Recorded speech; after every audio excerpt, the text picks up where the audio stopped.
Ay, yung may problema, yung nag-aabas. Ito po rin ang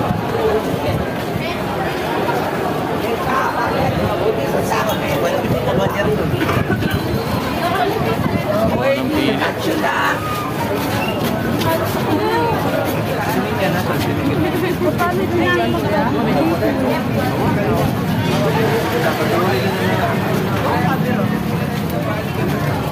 Umabot na po dito sa loob. Tingnan natin kung gaano kaba.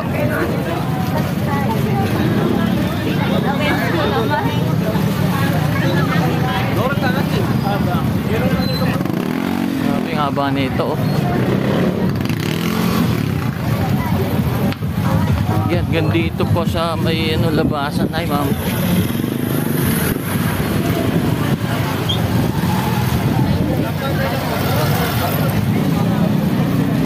Sobrang haba po. Dito po yun sa may San Simon, Pampanga. At magbibigay po ng tulong si Senator Amy Marcos dito. So kasama po na pa rin natin ng DSWD. Grabe yung pilang haba, oh. Yan, hanggang dito. Ang ganda, no? Grabe yung haba.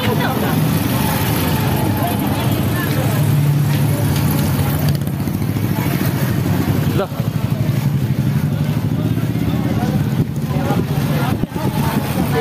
So yan. Nandito na.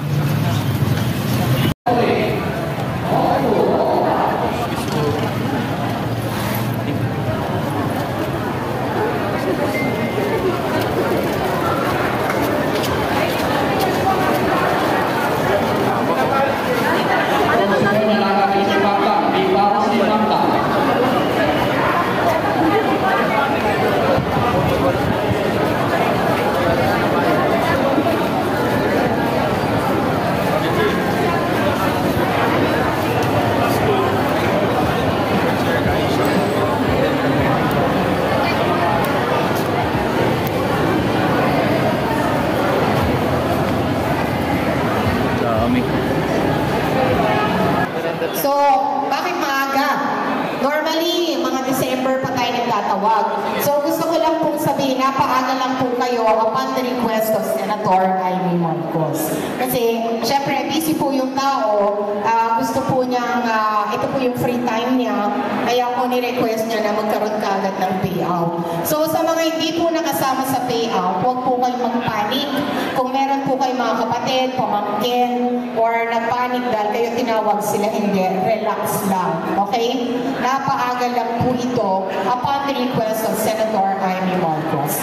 So, ito po yung aming back to school kasi kaumpisa lang ng school, tama ba ako? And this is our annual scholarship program. Magkano po ang inyong matatanggap? 5,000 piso po bawat estudyante. 3,000 from Ma'am Amy and 2,000 po galing sa akin. Palakpakan tayo. That's 5,000 pesos. Okay. So, sino po ang mga parents? Nasaan po? Okay. Parang wala ata tayong witness. Mr. Melvin, pinatawag ba yung mga witness? Wala. Okay, uwi na muna. Kunin yung witness. Hindi, nagkamali lang po. Traditionally, there should be a witness na kasama. Okay, bakit? Kasi po, syempre, cash din po yan. Dati po, pag binibigay ko po sa mga bata, nakakarinig po ako sa mga magulang, may sumugod sa akin, ma'am, kuha lang kayo nakuha ng pangalan. Wala naman hong nakakatanggap. Tapos, bistig ako, syempre. Sabi ko, ma'am, sabi ko na staff ko, yung anak niyo po may picture pa. Kumuha po na 5,000. Nagalit po si nanay. Sabi niya, hindi po sinasabi sa mga magulang. So, yung iba naman, binigay sa magulang, hindi naman po binigay sa anak ni tatay. So, ngayon po, we always try to inform the parents.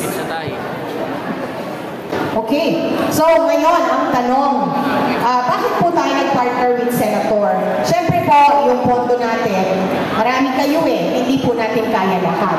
So, kumukuha po tayo ng mga partner senators para po tulungan po tayo sa ating pondo. For this day, our partner po is Senator Amy Marcos. Palakpakan po tayo for Senator Amy. So, gagawin sa cash? Oh wait, before that, tanongin natin, kanino ba dapat ibigay yung pera? Yung una po sa school. Tanong natin, kanino nyo po gustong ipamigay yung money? Sino tatanggap? Kayo or yung school? Okay, bibigay daw natin sa school. So, pakilista lang po yung school nyo. Okay lang? Wow! Parang hindi yata gumingiti. Gusto nyo po ba sa school o sa inyo na po? Sa school ulit! Go, go, go, school! Sino pong may gusto? At dalawang alam na natin school nila. Okay, bibigay po ba natin sa school o sa bata? Sa bata? Yes, why? Kasi po, marami na po kaming naging anomalya sa school. Hindi po umaabot sa mga kids. So, sa araw na ito, sa mga bata po at sa kanila pong mga magulang, diretso pong ibibigay ang ating pondo. Okay lang ba sa iyo kung bibigay? Biglang nagpalit. Okay. Okay lang ba sa iyo? Yes. O, sige. I agree. Sa inyo na. Palakpakan dyan. Okay, bakit cash ang binibigay ko dati sa school eh? Kayo po kasi ang mas may alam kung anong kailangan nyo. Tama?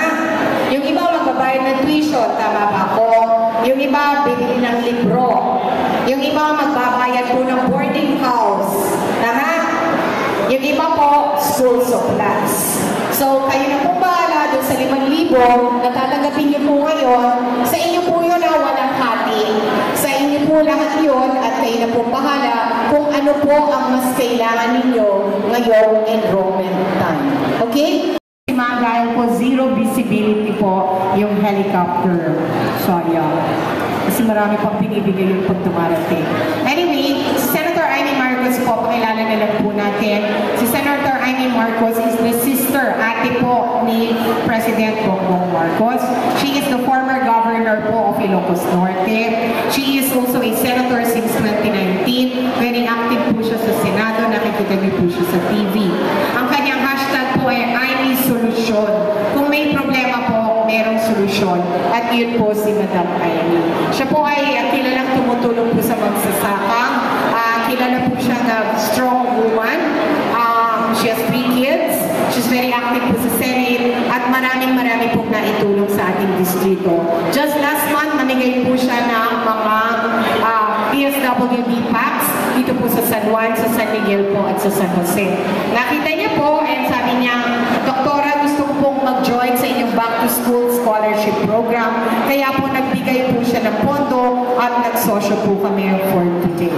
So sa inyo po lahat, humihingi po ng paunahan din si Ma'am Amy. She really wanted to be here. Kaya lang po, sabi niya, ituloy ang payout kahit po wala siya. So palakpakan po tayo. Sa inyo po lahat, hopefully mayroon po kayong natutunan ngayong araw na to, like where to buy the condom.